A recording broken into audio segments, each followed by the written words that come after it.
You know, some people out there say that good things come in threes.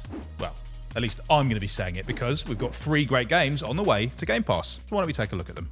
First, we got the grooviest war game in town, Wargroove II, which will be coming to Game Pass and making its Xbox console debut on the 19th. The sequel features an eccentric new cast of commanders for players to choose from, each with their own unique groove, which is this special skill that can seriously turn the tide during the game's turn-based battles. But this time around, your grooves can even be supercharged to deal even more devastatingly powerful damage. Oh, Austin Powers would be so proud. There's also a range of multiplayer options, and for all you solo tacticians, an all-new roguelike single-player mode called Conquest.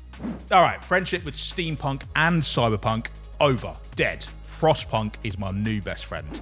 Or at least it will be when Frostpunk 2 hits PC Game Pass on September 20th as a day 1 release. The follow-up to this frostiest of city-building sims gives players all sorts of new challenges to deal with while they're trying not to freeze to death. You know, like a bigger city that has to be organised into distinctive districts in a very efficient way. Or maybe a divided population that somewhere's got the crazy idea that some of them should have a say in how things are run.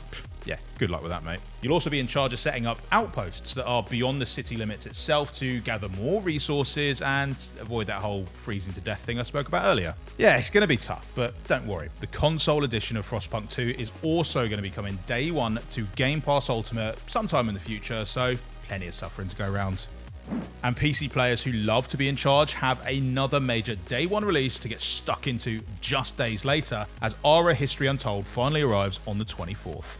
Taking that classic 4X grand strategy game formula and building on it in all sorts of intriguing ways, Aura gives players some seriously deep game worlds to play in. I mean, everything from the economic simulations to the crafting systems to even the way that citizens react to each new event is richly detailed and extremely dynamic, really making you feel like you're playing in a living, breathing world. And Aura has also been specifically built with multiplayer in mind, using cloud-based technology and simultaneous turns that helps create this grand strategy game that you and your buddy can pick up and play when each of you actually has the time. You know, rather than normally having to strap in for an epic marathon session every single time you want to play. You know, running a nation, yeah, it might be a full-time job, but Aura's slick, streamlined approach to things makes sure that it never really feels like one. Of course, there's still loads more great stuff coming to Game Pass this year, so if you want to hear about it first, make sure you subscribe and ring the bell, and I'll see you in the next one.